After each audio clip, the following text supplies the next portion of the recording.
Si j'ai accepté de venir ici, en fait, c'est pour deux raisons. D'abord, je m'identifie encore en vous. Ça fait pas très longtemps que j'ai fini mes études, 5-6 ans. Et aussi, le thème oser, c'est totalement en coordination avec la Tunisie post-14 janvier. C'est-à-dire, le peuple a osé sortir pour s'exprimer, pour la liberté d'expression, pour la démocratie, pour un monde meilleur. Avant de commencer de parler de moi-même, de mon expérience, j'ai envie de parler de retourner dans l'histoire et de vous présenter certaines personnes. Je ne sais pas si vous les connaissez. Ces 6 personnes-là, vous les connaissez? Vous avez une idée? À part qu'ils sont tous morts, le point commun entre tous ces gens-là, c'est qu'ils ont changé le monde moderne. Si le monde moderne il est ce qu'il est aujourd'hui, c'est grâce à ces personnes-là. À partir de en haut à gauche, vous avez JP Morgan, vous avez Nikola Tesla, vous avez Thomas Edison, vous avez Andrew Carnegie, vous avez John Rockefeller et vous avez Henry Ford. Ces gens-là, mis à part qu'ils sont tous super riches, qu'ils étaient les gens les plus riches et les plus puissants de leur époque, ils avaient une vision, ils étaient obstinés et ils ont toujours continué dans leurs idées. On les a ignorés au début, on les a pris pour des fous, ensuite on a commencé à les détester, à les combattre. Aujourd'hui, on les admire, on les respecte, parce que l'histoire vous donne toujours raison si vous avez fait quelque chose de bien.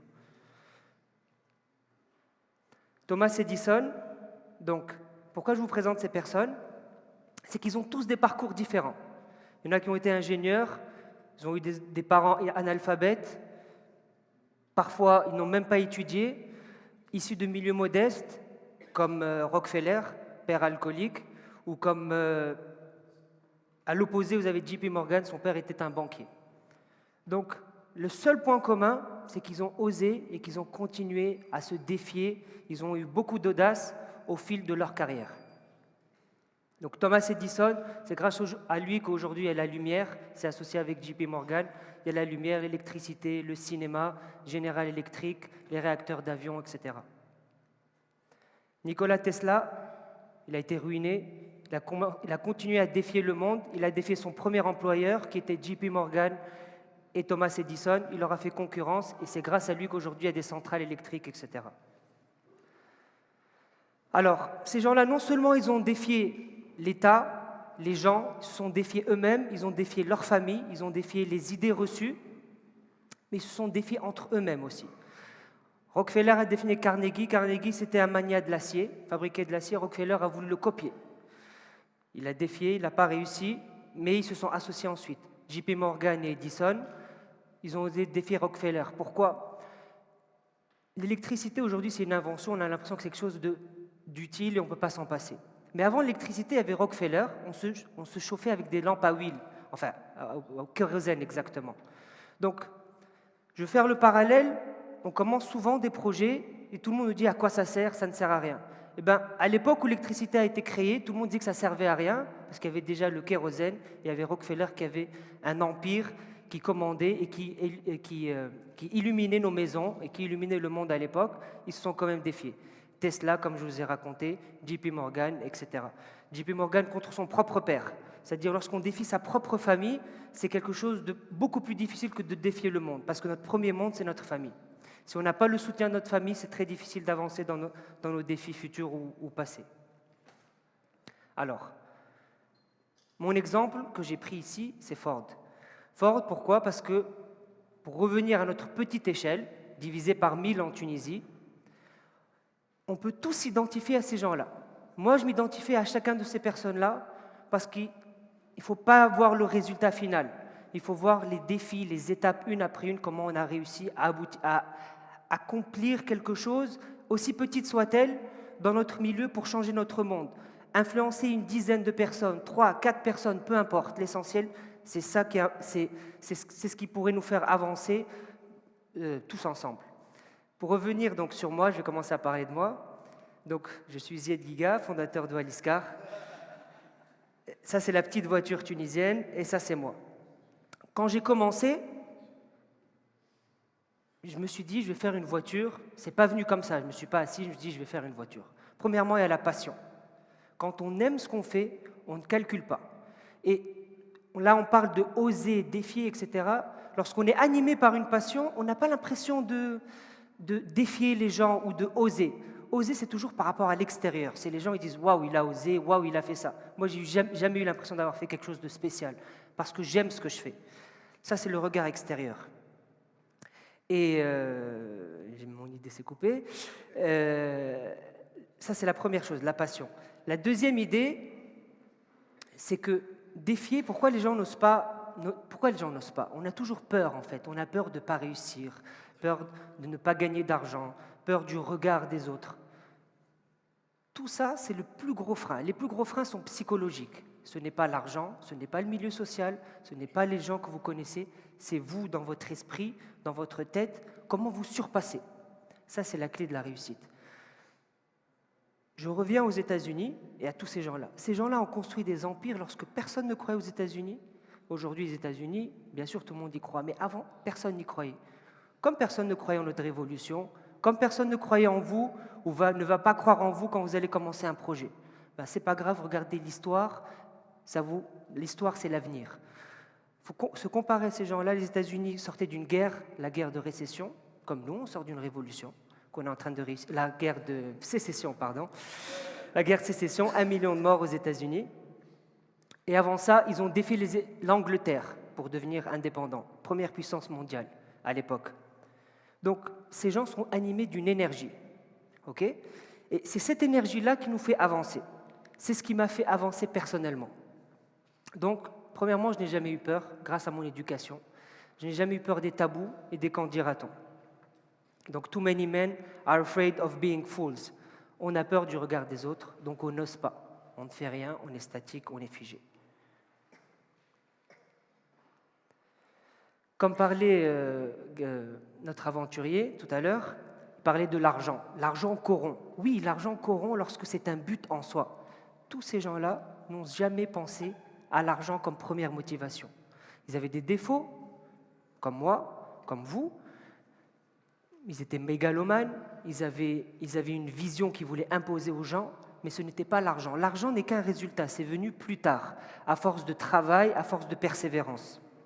Donc l'argent, lorsque elle est utilisée à bon escient et comme un outil pour accomplir notre vision du monde ou pour accomplir un but, pour améliorer la vie des gens ou notre propre vie, c'est toujours quelque chose de bénéfique et qui nous permet d'avancer. Voilà, je vous disais, on a peur des échecs, c'est pour ça qu'on n'ose pas. L'échec est un échec lorsqu'on n'en retire aucune leçon. On va tous avoir des échecs dans notre vie. Si l'échec vous bloque, vous n'allez pas oser. Lorsqu'on a commencé Walliscar, on peut dire que c'était une succession d'échecs et il y avait toutes les raisons pour ne pas créer ou pour ne pas inventer ou pour ne pas faire un projet. Comment vas-tu te différencier par rapport aux autres? Qui tu es face à ces grands mastodontes, notamment Ford, vous voyez, il a commencé il y a 100 ans. Comment tu vas convaincre l'administration, qui va acheter vos produits, etc. Tout ça, ce n'est pas important. Lorsqu'on fait un projet ou lorsqu'on fait quelque chose, je reviens toujours à l'idée initiale, c'est le pourquoi on le fait et le comment, où est-ce qu'on veut arriver. Si on commence un projet en se disant « je veux gagner de l'argent, c'est ça mon but », je vous dis ça va être quelque chose, ça va être du court terme. Vous n'allez jamais réussir à long terme. Donc quand on a une vision, il faut toujours réfléchir à long terme et oser se défier au quotidien. Lorsqu'on commence un véhicule, on commence un projet comme Walliscar, il n'y a que des défis. Si on ne transforme pas ces défis et ces échecs en opportunités, eh ben on perd. Il faut abandonner. À titre d'exemple, lorsque j'ai déposé la licence pour fabriquer les voitures en Tunisie, voiture tunisienne, elle doit être vendue en Tunisie, l'administration nous a dit qu'il en est hors de question.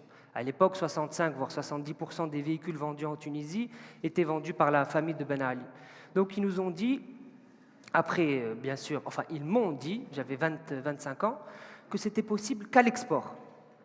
Donc, je me suis dit, l'export c'est trop compliqué, il faut vendre en Europe, il faut être homologué, etc. Ça va augmenter notre investissement et on ne pourra pas atteindre le marché européen. Et bien finalement, cette menace s'est transformée en opportunité. Pourquoi ? On a accepté d'être 100% exportateur, ça nous a permis de faire un produit de meilleure qualité et d'attaquer un marché qui était beaucoup plus compliqué que le marché tunisien. un exemple donc, de potentiel échec qu'on a transformé en opportunité. La chose la plus importante aussi, et une chose que j'ai vécue, c'est de se connaître soi-même. Parce que je vous ai dit, la chose la plus importante pour pouvoir oser avancer dans la vie, dans un projet, dans votre futur projet, c'est de vous connaître vous-même.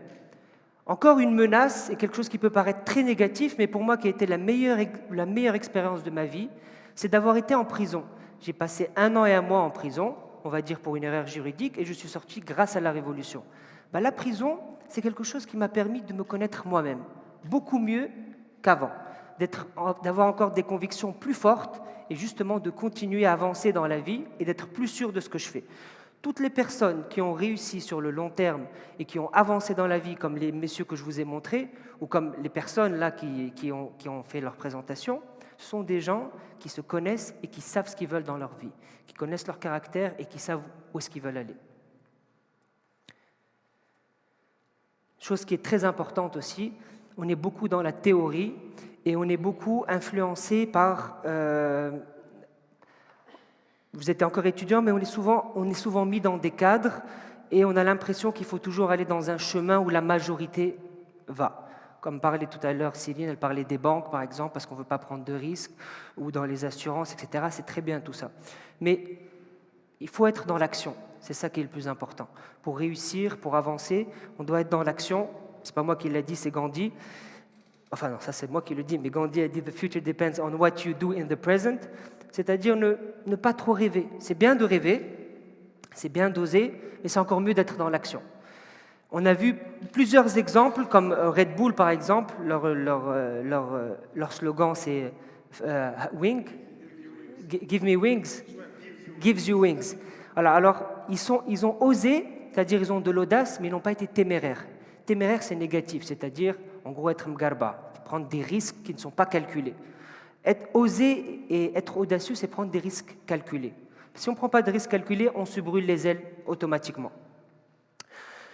Donc, la chose que je voudrais vous dire, c'est, pour résumer tout ça, c'est qu'au fil de mon parcours, j'ai eu que des potentiels échecs qu'on a réussi à transformer en opportunités. On n'a eu que des choses qui nous empêchent d'avancer. Plusieurs anecdotes. Quand j'ai commencé le projet, j'ai rencontré quelques industriels, quelques gros distributeurs automobiles. Ils m'ont toujours dit « Non, laisse tomber, tu es trop jeune, fais autre chose ». Finalement, j'aurais pu les écouter. Mais grâce à mon tempérament et en sachant où est-ce que je veux aller et qu'est-ce que je veux dans la vie, en fait, leur conseil d'arrêter de faire ce que je fais m'a plutôt motivé et m'a plutôt donné l'énergie pour pouvoir leur montrer ce que je savais faire. C'est-à-dire que c'est devenu un défi personnel, au-delà du défi en tant que projet. Et ça revient toujours à qui on est et il faut agir aujourd'hui pour construire son avenir. Voilà.